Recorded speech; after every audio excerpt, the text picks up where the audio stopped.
Tirupati Janasena incharge Kiran రాయల భాగోతాలు ఒక్కొక్కటిగా బయటపడుతున్నాయి. ఇప్పటికే అతనిపై ఎన్నో ఆరోపణలు చేసిన ఆయన బాధితురాలు లక్ష్మి తాజాగా మరో బాంబు పేల్చారు. డిప్యూటీ సీఎం పవన్కు సంబంధించిన పెన్ డ్రైవ్ కిరణ్ దగ్గర ఉందని, అందుకే అతను రెచ్చిపోతున్నాడని ఆరోపించారు. క్యాడర్లెస్ క్యాండిడేట్ కిరణ్ రాయలకు ఏం చూసి జనసేన అధినేత పవన్ కళ్యాణ్ తిరుపతి ఇన్ఛార్జి పదవి కట్టబెట్టారనేది ఇప్పటికీ ఎవరికీ అర్థం కాని $1 మిలియన్ ప్రశ్నగానే మిగిలిపోయింది. కనీసం తిరుపతి కార్పొరేషన్లో డివిజన్ స్థాయి లీడర్గా గెలిచిన దాఖలాలు ఉన్నాయా అంటే అది లేదు.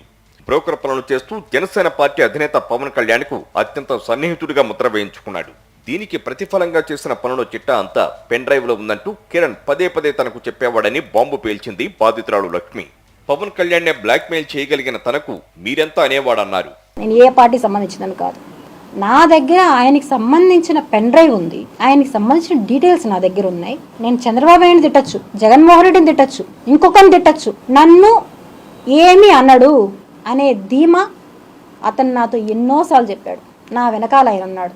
నిజంగా ఉన్నారా పవన్ కళ్యాణ్ గారు? నేను అడుగుతున్నాను. నేను ఇప్పుడు ఒక ఆడపడుచు బాధపడుతుంది, బయట వచ్చాను, దండం పెట్టి అడిగాను, నాకు న్యాయం చెయ్యండి అంటే ఎవరి ఇన్ఫ్లుయెన్స్ లేకుండా కిరణ్ రాయల్ అనే వ్యక్తి ఇలా తీసుకెళ్ళడం జరగదు. గల్లీ లీడర్ కు ఎక్కువ, స్ట్రీట్ లీడర్ కు తక్కువైన కిరణ్ రాయల్ కు తన అనుకూల ఎల్లో మీడియా అండగా ఉంది.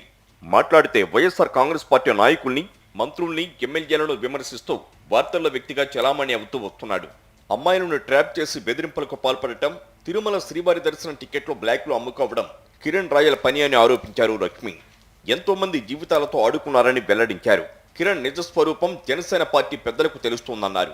తనపై మార్ఫింగ్ కేసు పెట్టడం కాదని, అందరి ఫోటోలు మార్ఫింగ్ చేసే కిరణ్ పై ముందు కేసులు పెట్టాలని డిమాండ్ చేశారు. కిరణ్ చేసే ప్రతి మోసం వెనుక భార్య రేణుక సపోర్టు తీసుకునేవారన్నారు లక్ష్మి. ఇంట్లోనే పరాయి స్త్రీతో రంకు వేషాలు వేయడం కిరణ్ రాయలకు వెన్నతో పెట్టిన విద్యని మండిపడ్డారు. ఆడవాళ్ల జీవితాలతో ఆటలాడుకుంటున్న కిరణ్ రాయలపై కఠిన చర్యలు తీసుకోవాలని కోరారామి.